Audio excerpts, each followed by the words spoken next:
I silently slipped past dozens of armed guards, carefully calculating my every move.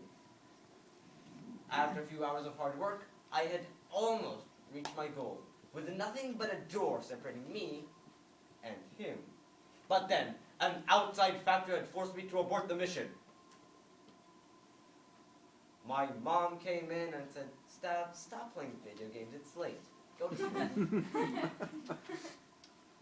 Video games, for those of you who are not familiar, are a relatively new medium of entertainment that started out in the arcades of the 70s, but are now a worldwide billion-dollar industry. And it's not just for kids anymore. For example, a recent survey conducted by GrabStats reports that the average age of a video game player is 35.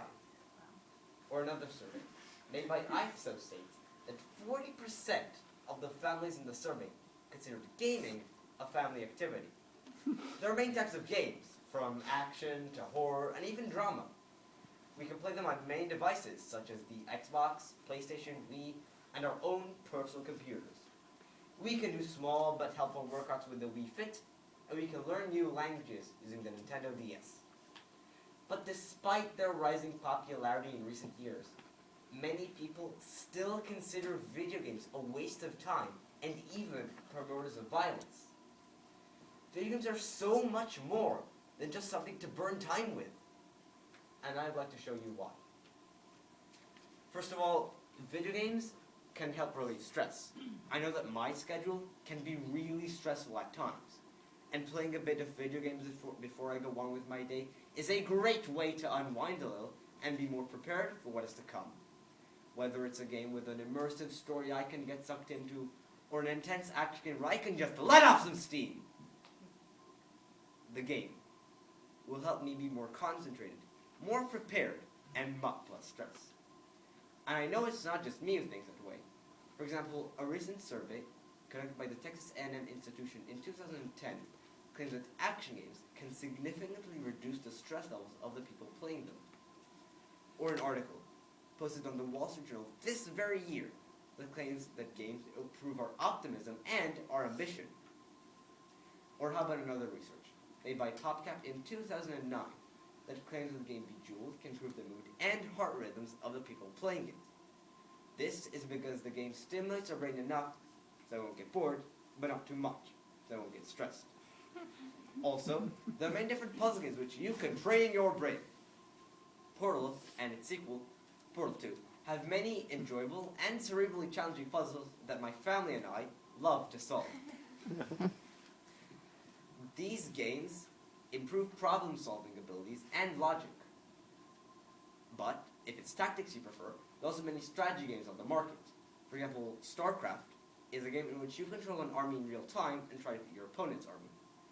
This game is at least as complex as the average traditional board game, if not more.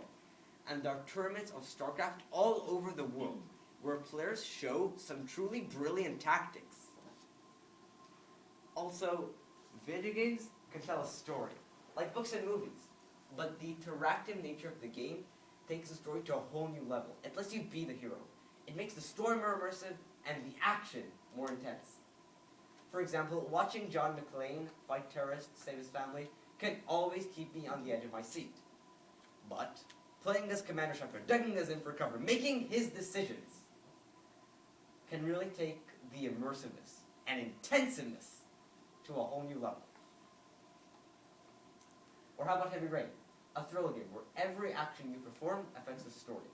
And even if you make a wrong decision, the story goes on and your character has to deal with his failure. Finally, video games can help us learn about our own world. Whether it's a game with a rich historical setting that encourages us to search more on the internet, or games with social commentary that leave food for thought. These games enrich our knowledge and give us insight into our own world. For my bar mitzvah, I went on a trip to Italy, and a large portion of that trip happened in Rome. Now, before the trip, I was playing a game called Assassin's Creed Brotherhood, a game set in the Italian Renaissance. During the trip, I visited a place called the Castello Sant'Angelo, which served as an emergency fortress of the Pope, among other things. Now, if the Castello hadn't appeared in Mission the Game, I wouldn't know it existed.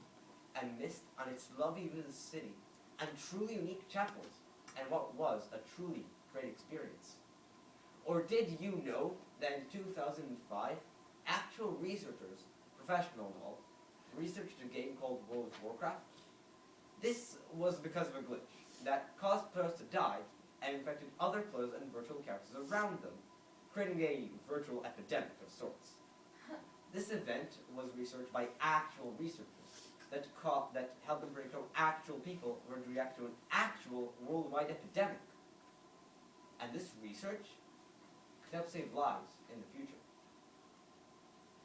In the end, I believe that fear of video games is fear of new things.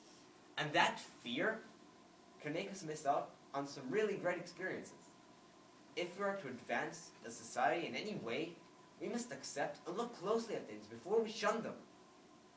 And video games are already an integral part of our society.